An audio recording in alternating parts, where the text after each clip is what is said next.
Okay, everybody, welcome to my demonstration of how to do blackout poetry.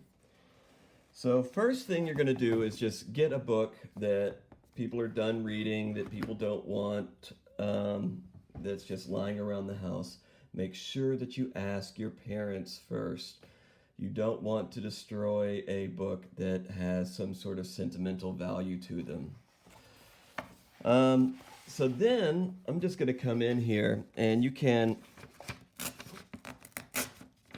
rip out some pages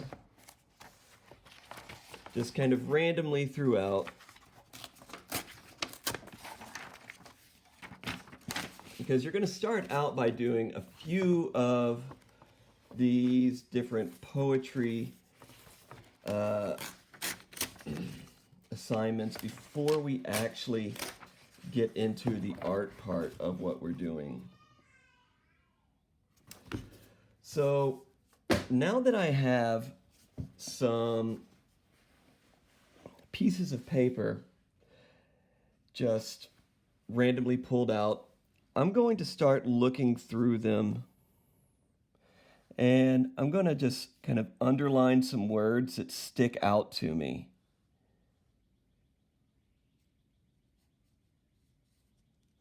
Now, it's important that you don't have long strings of words.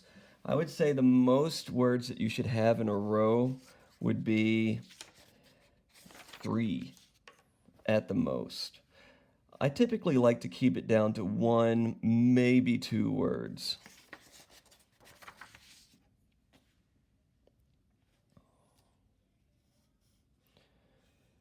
And I'm just kind of looking with my eyes wide open. I'm not reading. I'm just kind of scanning for words that really just jump out.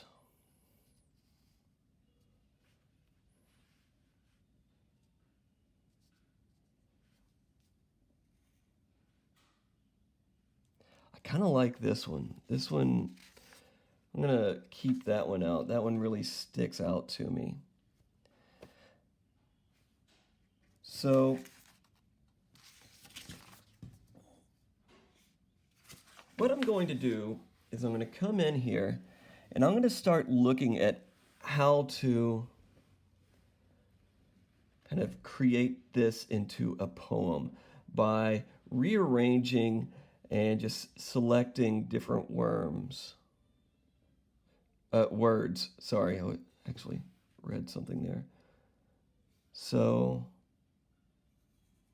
maybe they crouched.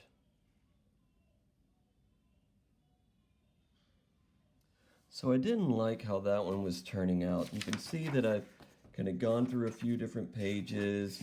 I've tried to form some sort of coherent poetry out of this by just eliminating words and bringing some words out. It takes a while. I'm getting stuck. It's a little frustrating, but I think that I'm on a roll here. So I think I've found a good start. She learned. So that's a good lead in for me, and I think that I can explore a little bit more. So I finished out this poem, and I went with "She learned time alone was her good fortune." Now you'll notice that I have alone here twice. I'm going to forget that one, and I'm going to use this one over here because I like this flow a little better as opposed to that. I like that as opposed to that. So if I have the option of 2 different words, I'm thinking about the way that they flow across the page. Now I have to decide on what kind of imagery works best for this. And I'm thinking, I'm thinking about time. I'm thinking about, being alone.